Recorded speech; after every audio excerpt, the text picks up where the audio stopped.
স্বামীর সাথে রাগ অভিমান করে কিছুদিন স্বামীর ফোন রিসিভ করতো না সে।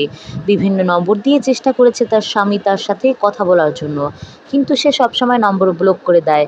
কারণ তার স্বামী দীর্ঘদিন মেয়ে এবং তাকে তার বাবার বাড়িতে রেখে দেয়। তার স্বামী তাদের সন্তান হোক এটা চাইতো না, কিন্তু আল্লাহ রাব্বুল আলামিনের দয়ায় তার অনিচ্ছা সত্ত্বেও একটা কন্যা সন্তান হয়। এখন মেয়ে সন্তান হওয়াতে স্বামী স্ত্রীর ওপর আরও বিরক্ত হয়। তাদের সম্পর্কের অবনতি হয়। একটা সময় তার স্বামী তাকে মেয়েসহ বাবার বাড়িতে পাঠিয়ে দেয়। দীর্ঘদিন বাবার বাড়িতে বাস্তবতার সাথে লড়াই করে সবার অবহেলায় দিন যাপন করে।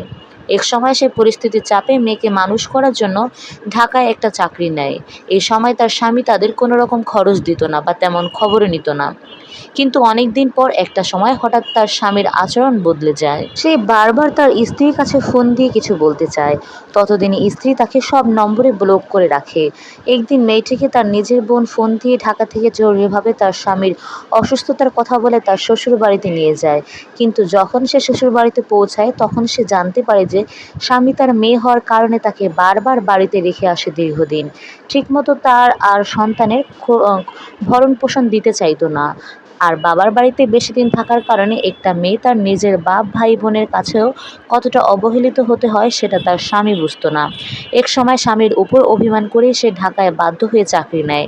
তার চাকরি করতে ভালো লাগতো না, কিন্তু সন্তানের জন্য তাকে চাকরি করতে হতো। বারবার তার স্বামীকে বলেছে তাকে নিয়ে সংসার করার জন্য, কিন্তু স্বামী তার কথায় গুরুত্ব দিত না।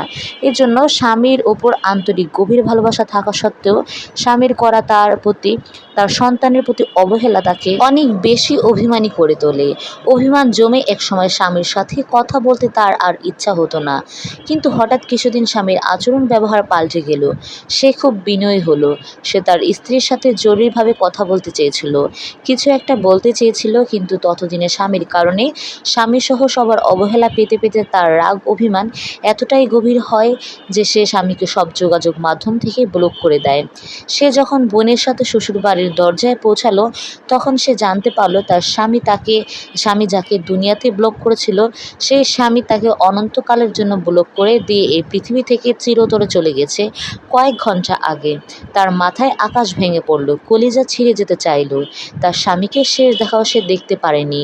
সে আসার আগেই তাকে দাফন করে দেওয়া হলো। হয়তো তার স্বামী অভিমান করেছিল। সে হয়তো চেয়েছিল যাতে স্ত্রী তাকে আর দেখতে না পারে। হয়তো সে তার স্ত্রীর কাছে ক্ষমা চাওয়ার জন্যই তাকে বারবার ফোন করছিল।